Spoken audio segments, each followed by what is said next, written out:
Buat apa tu? Hari ni cikgu nak kongsi sesuatu. Jom masuk kelas cikgu.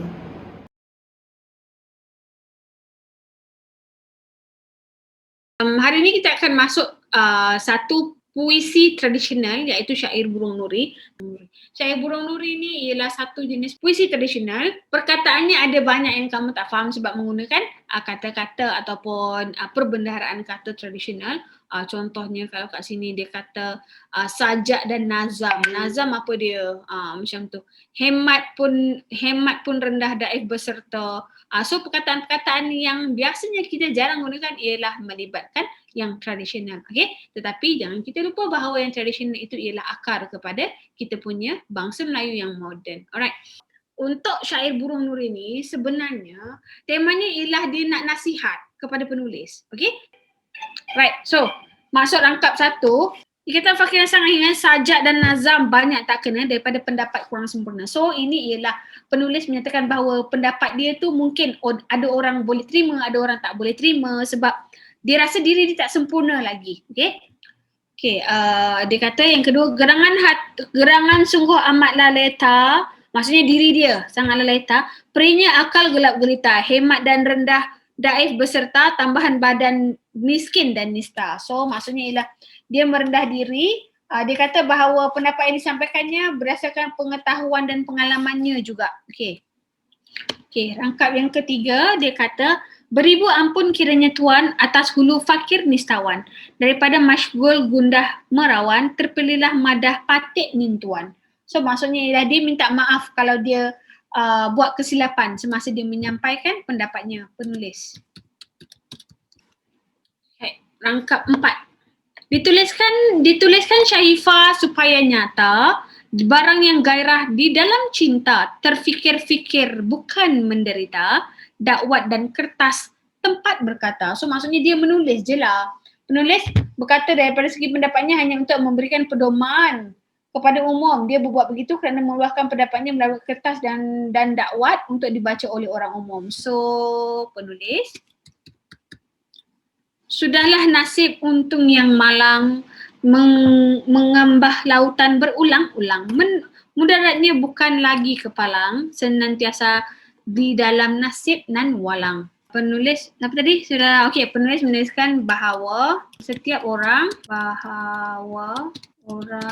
ini pendapat masing-masing kerana rambut sama hitam di lain-lain. Oleh itu, manusia mempunyai ujian dan cara berfikir yang berbeza-beza. Rangkap 6.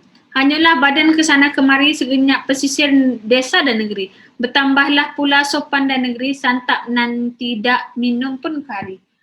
Sudah menjadi adat manusia merantau. Tetapi masih perlu, maksudnya kalau kat dalam depan makanan kita jangan bersikap kurang ajar ataupun tak bersyukur. Masya Allah. Okay, rangkap 7. Bangun terjunun badan suatu, gundahlah fikir tiada tentu, laksana cermin jatuh ke batu, remuk redam hancur di situ. Orang yang sempit pemikirannya akan memberikan kesan kepada orang lain seperti melukakan hati orang atau menyusahkan mereka. Rangkap 8. Remuk redam rasanya hati, lenyaplah fikir budi pekerti. Jikalau kiranya hamba turuti, daripada hidup sebaiknya mati. So dia kata kalau kita merantau, kita harus menjaga budi pekerti sebab sikap ini amat penting supaya imej diri terpelihara. So lepas ni kita pergi kepada tema dan dia punya gaya bahasa lah. Untuk puisi ni biasanya dia soal tentang gaya bahasa. Dia tak ada soal yang susah-susah sangat pun. Okay, daripada sini apa persoalan yang awak dapat? Contohlah saya bagi kat atas ni tadi kan, dia ada cakap tentang penulis berasa rendah hati ni. Rendah hati ni ialah satu nilai yang bagus, nilai positif. So maksudnya ialah nilai merendah diri. So persoalannya awak akan jadi persoalan tentang keperluan untuk merendah diri apabila menyatakan sesuatu. So, kalau dekat pengajaran dia akan jadi kita hendaklah merendah diri. Kalau berdasarkan petikan, meraihkan pendapat orang lain. Kita hendaklah merendah diri dalam cakapan, malah meraihkan pendapat orang lain. Okay, contoh dekat dalam sini. Penulis ada cakap lah. Penulis merendah diri kerana berasakan bahawa, bukan berasa, merasakan. Merasakan, okay, sempurna kerana hanya berdasarkan pengetahuan dan pengalamannya sahaja. Awak nak cakap apa? Cikgu, boleh tak saya nak tulis nilai berdikari? Boleh? Sebab dia cakap kan, awak kena pandai-pandai menjaga diri, percakapan dan terutamanya di depan rezeki. So, persoalan tentang apa? Macam itulah. Okay? So, lagi ni awak pilih je. Daripada nilai, awak develop jadi persoalan, awak develop jadi pengajaran dan awak kena ada contoh. Kalau awak nak kata meminta maaf tu ialah dia punya nilai ialah nilai keinsafan.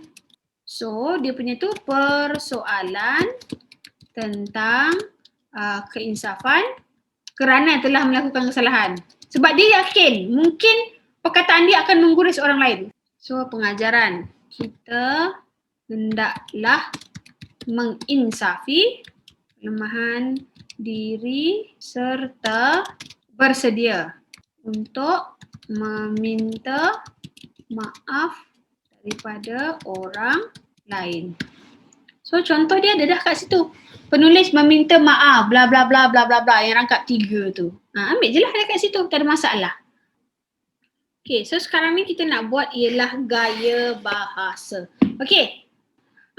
Ashman, repetisi. Ashman, repetisi apa? Aina Sarah, singkop, paling mudah. Simili, bagus. Image alam, betul. Anafora, betul. Responsi, betul. Bagus.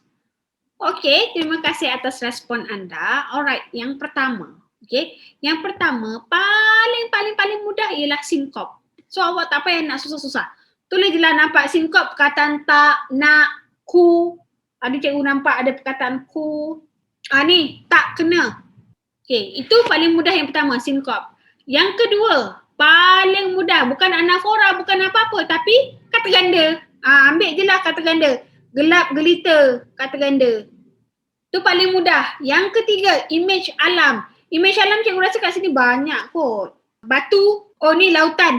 Alright, itu yang ketiga. 3 benda ni, kalau you tahu, you dah settle dah masalah you untuk gaya bahasa. Okay, and then seterusnya barulah simili. Simili ni perkataan seperti bak, bagai, umpama, laksana. Tadi ada perkataan laksana, cermin, jatuh ke batu. Simili. Lepas tu barulah kita pergi kepada perulangan. Perulangan tu ada 3. Anafora, epifora, repetisi ataupun responsi. Sama. Okay. So kita tengok kat sini, ada tak anafora? Saya rasa anafora ada. Daripada. Yang belakang. Sama. Ada tak? Ni tuan. Ini epifora. Lagi responsi ataupun kita panggil repetisi. Sama ni . Remuk, redam. Bahasa Arab, fakir. Mudarat ni pun sama, bahasa Arab juga. Macam mana? Cikgu harap anda belajar sesuatu. Jangan lupa like dan subscribe. Bye.